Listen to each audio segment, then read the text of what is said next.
આવતીકાલે મહાશિવરાત્રીનું પાવન પર્વ દેશના શિવ મંદિરોમાં પર્વને ઉજવવા તડામાર તૈયારીઓને આખરી ઓપ આપવામાં આવી રહ્યો છે. ભક્તોમાં પણ ઉત્સાહ જોવા મળી રહ્યો છે. એ વચ્ચે દેવભૂમિ દ્વારકા જિલ્લાના પવિત્ર યાત્રાધામ હર્ષદના દરિયા કિનારે એક પૌરાણિક શિવ મંદિર આવેલું છે, જ્યાં કેટલાક અસામાજિક તત્વોએ ભક્તોની આસ્થાને ઠેસ પહોંચાડી છે. કેટલાક અજાણ્યા ઇસમો દ્વારા શિવલિંગને મંદિરમાંથી કાઢીને બહાર ફેંકી દેવામાં આવ્યું હતું. ત્યારે કોણે કર્યું છે શિવલિંગ ઉખેડવાનું મહાપાપ? આવો જોઈએ.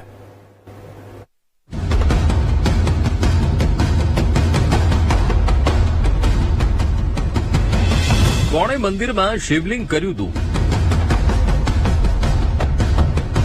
ભક્તોની શ્રદ્ધા પર કોણે કર્યો પ્રહાર? દેવભૂમિ દ્વારકા જિલ્લાના પવિત્ર યાત્રાધામ હર્ષદના દરિયા કિનારે પૌરાણિક ભીડભંજન મહાદેવનું મંદિર આવેલું છે.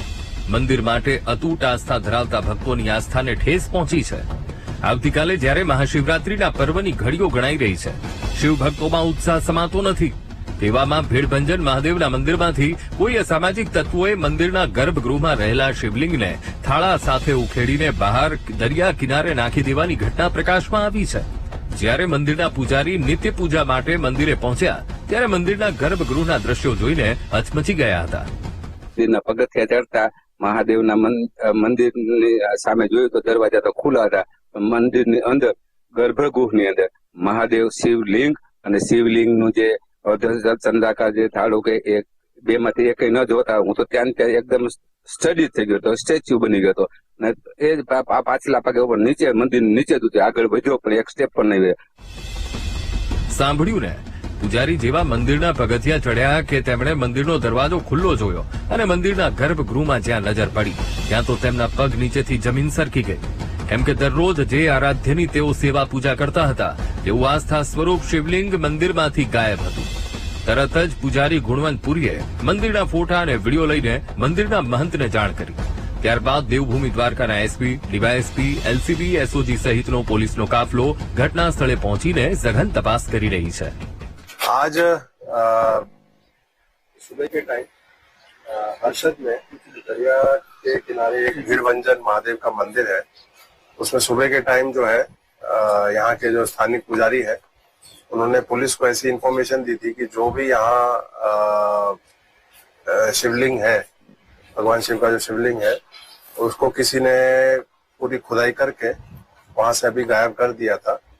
इसके आधार पे हमारी जो एलसीबी, एसओजी, लोकल पुलिस की, डीवाईएसपी की अलग अलग टीमें बना के हमारी अभी जो है इन्वेस्टिगेशन इसमें आगे चल रही है कि इसमें किसने ये कृत्य किया है, और ये सारी जो तपास अभी आगे चल रही है और जल्द से जल्द जो है हमें रिजल्ट मिले, हमारा वैसा ही प्रयास है. હાલ તો પોલીસ સ્કુબા ડાઇવિંગ ટીમની મદદ લઈને દરિયામાં શિવલિંગને શોધવાનો પ્રયત્ન કરી રહી છે. સાથે જ ડોગ સ્ક્વોડની પણ મદદ લઈ આરોપી સુધી પહોંચવા માટે કાર્યવાહી હાથ ધરવામાં આવી છે.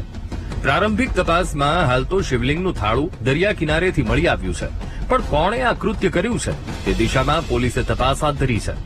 આશરે 1.5 વર્ષ પહેલા વિસ્તારમાં ડિમોલિશનની કાર્યવાહી હાથ ધરવામાં આવી હતી, જેમાં શિવ મંદિર બાકાત રહ્યું હતું. જેથી સ્થાનિકો અને વિશ્વ હિન્દુ પરિષદને એવી આશંકા છે કે શિવલિંગને મંદિરમાંથી હટાવવાનું કૃત્ય વિધર્મીઓનું હોઈ શકે. આ જેલ થયું તે થયું, પણ આવતીકાલે મહાશિવરાત્રીનો મહાપર્વ છે, તો એ આ જ મંદિરે પાર્થિવ શિવલિંગ બનાવી અને સારી ધૂમધામથી મહાદેવના ગુણગાન ગાશું અને શિવ આરાધનામાં અમારી દેવભૂમિ દ્વારકા જિલ્લાના તમામ ટીમ, વિશ્વ હિન્દુ પરિષદની તમામ ટીમ હાજર રહેશે. મંદિરમાંથી શિવલિંગ ગાયબ થવાની ઘટનાથી હાલ તો ભક્તોમાં રોષની લાગણી ઉભી થઈ છે. સ્થાનિકોને પ્રબળપણે શંકા છે કે આ કૃત્ય વિધર્મીઓનું છે, પણ હાલ તો પોલીસ તપાસ કરી રહી છે. ત્યારે જોવું રહ્યું કે શિવલિંગ ગાયબ કરનારા પાપી ક્યારે પકડાય છે.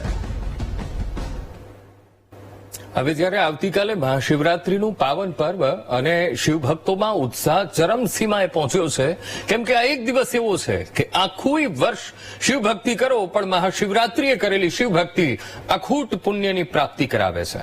ત્યારે દેવભૂમિ દ્વારકાના હર્ષદ ગામના દરિયા કિનારે આવેલા શિવ મંદિરે જે ઘટના બની છે, જેનાથી દરેક શિવભક્તની લાગણીને ઠેસ પહોંચી છે. હવે સ્થાનિકો તો ચોક્કસપણે કહી રહ્યા છે કે આ કૃત્ય કોનું હોઈ શકે, કેમ કે લગભગ 1.5 વર્ષ પહેલા તંત્રનું બુલડોઝર બુલડોઝર અહીંયાના ગેરકાયદેસર ધાર્મિક દબાણો પર ફરી વળ્યું હતું અને જેમાંથી આ એક શિવ મંદિર એવું હતું કે જે બાકાત રહ્યું હતું, જેથી કોઈએ દ્વેષ ભાવ રાખીને આ કૃત્ય કર્યાનું સ્થાનિકો મક્કમપણે માની રહ્યા છે. ત્યારે જોવું રહ્યું કે પોલીસ ક્યારે અપરાધીને ઝડપીને જેલના